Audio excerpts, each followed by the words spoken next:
6. And I'm happy to call now the Leader of Sinn Féin, Deputy Mary Lou McDonald, please. Ceann Comhairle. Taoiseach, at the weekend we learned that an investment fund is buying up the majority of homes in a development at Mullen Park in Maynooth. The investment fund, which has a war chest of €1 billion, has robbed first-time buyers of the opportunity to buy their own home. They will acquire these homes and then put them up for rent at extortionate rates. Of course, investment funds buying housing in bulk isn't a new phenomenon. It's been happening for a number of years. The truth is that it is government policy to incentivise and to support these private funds to buy up housing right across the state. Indeed, Fianna Fáil and Fine Gael have rolled out the red carpet for them with a range of sweetheart tax advantages. So, Taoiseach, these funds pay no corporation tax, they pay no capital gains tax and minimal stamp duty. They also charge some of the highest rents in the state, and they pay no tax on that. This cushy regime gives massive financial advantage to very wealthy investment funds, and in truth, no person trying to buy a home could possibly compete with them, not in Maynooth and not anywhere else. People who scrimp and save every cent to put themselves in a position to buy a home, and then just as they think they're getting closer to that goal, another government with another bad decision pushes that dream further away. In this case, it is wealthy investment funds swooping in and buying the homes from underneath the noses of families and workers. And of course, this hasn't happened by accident. It is the outworking of a policy designed and defended by your party, Fianna Fáil, and your partners in government, Fine Gael. And year after year, we in Sinn Féin have submitted amendments to the Finance Bill to close down these tax advantages, the advantages that allow them to squeeze workers and families out of the housing market. And year after year, Fianna Fáil and Fine Gael have clubbed together to stop this from happening. Indeed, as recently as last November, Fine Gael, Fianna Fáil and the Greens voted against every single one of Sinn Féin's amendments. Time and again, you have favoured investment funds over ordinary people.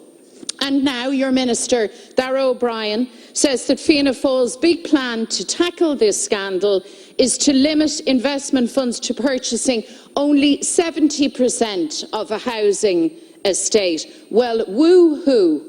That gives nobody any comfort, Taoiseach. That is outrageous. And while investment funds continue to enjoy your tax advantages, they will still be able to gazump ordinary people for the majority of homes for sale in any estate on any day of the week. And they will be able to do that because you allow and encourage that.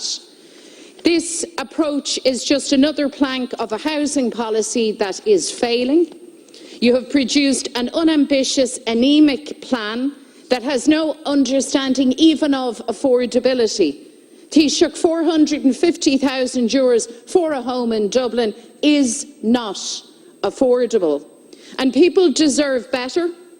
We can and we must make housing affordable again. We can deliver homes that working people can actually afford. We can tackle extortionate rents. But first, government needs to stop lining the pockets of wealthy investors and developers. And maintaining these sweetheart tax advantages for investment funds must come to an end. So can I ask you, Taoiseach, time is up, when will you please take immediate action to close these tax advantages and to stand with workers and families rather than them? Please. And when will you bring forward legislation to stop these funds buying homes? Thank you very much, Deputy Taoiseach, please. First of all, may I state unequivocally that the purchase by institutional investors of completed housing estates is unacceptable and not consistent with government policy. We do not want institutional investors competing with first-time buyers. Our priority is first-time buyers. Our priority is additional supply of housing. And the cornerstone of our housing policy is to build 50,000 social homes over the next 5 years, the largest and most ambitious social housing programme in the history of the state, with 9,500 direct builds this year targeted, 12,750 in total social homes out of 25,000 houses overall this year. That is the bottom line so far as this government is concerned. An institutional investment was brought into the country over 8 years ago through various measures to add supply, not to displace supply. And that is the critical differential point. And government will examine now what has transpired over the weekend in respect of a suburban housing estate being purchased en bloc by an institutional investor. That's not acceptable to government. I've spoken to the Minister for Finance, to the Minister for Public Expenditure and to the Housing Minister, and this issue will be examined across the board in terms of ensuring that the purpose and objective of inward investment in the residential market is to add supply, not displace supply, and not to compete with first-time buyers out in the suburban market. Originally, the intention was to facilitate, in terms of high-density build-to-rent a number of years ago in the cities. That was the original intention at the time. We were not in government at the time, but nonetheless, capital is important in terms of getting supply into this country. You have to distinguish between good capital and bad capital, between additionality and displacement. In the past, as we know, banks drove construction activity in this country. That's no longer the case. Instead, this government will drive new construction by providing unprecedented levels of funding to local authorities and approved housing bodies to build social and affordable homes in what I've described as the biggest social housing programme in the history of the state. That is what we are about in relation to housing. And on the affordable front, there's a suite of policies that have been developed by the Minister, in addition to ones already in place, which you have opposed every single one of them, including the 22,000 purchasers who availed of the Help to Buy scheme, for example, that's been in now for a number of years.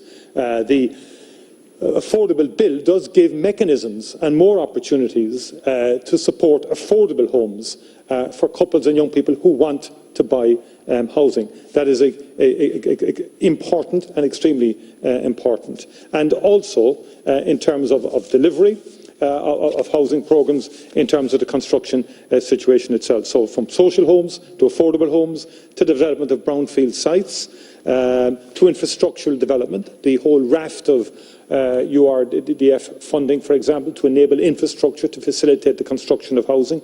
These are all important initiatives that will yield additional supply also in the private sector over time. The development of a cost rental scheme, the first national cost rental scheme, is something that should be acknowledged. And I think it's a very significant development, which opens up significant potential, not just this year, but into the future, with the rental 25% below the market price as well. So these are important developments. In addition to that, the Land and Development Agency legislation will provide a further mechanism to get additional supply into the market. The fundamental point I want to make this afternoon is that the purchase by institutional investors of completed housing estates is unacceptable and will now be examined by government in terms of dealing with that aspect of. Thank you very much, Deputy McDonald. Your government is not driving construction. You've left renters in the lurch. You won't cut rents, and you certainly won't ensure that there's no rent increases for the next 3 years. You've no clue about affordability. In the cloud cuckoo land which you inhabit, apparently €450,000 in Dublin is an affordable house. Well, Taoiseach, that is not the case.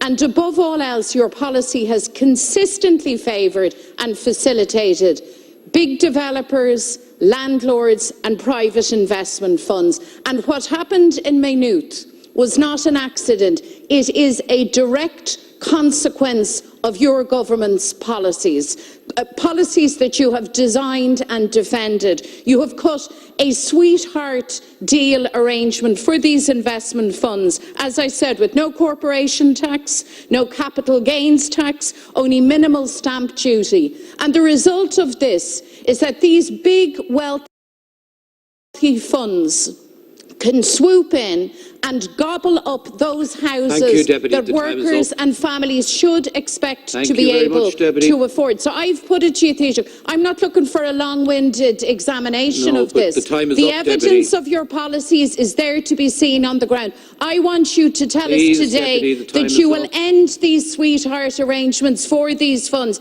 and get them to pay their corporation tax and capital gains tax and stamp duty on those properties. The time is up.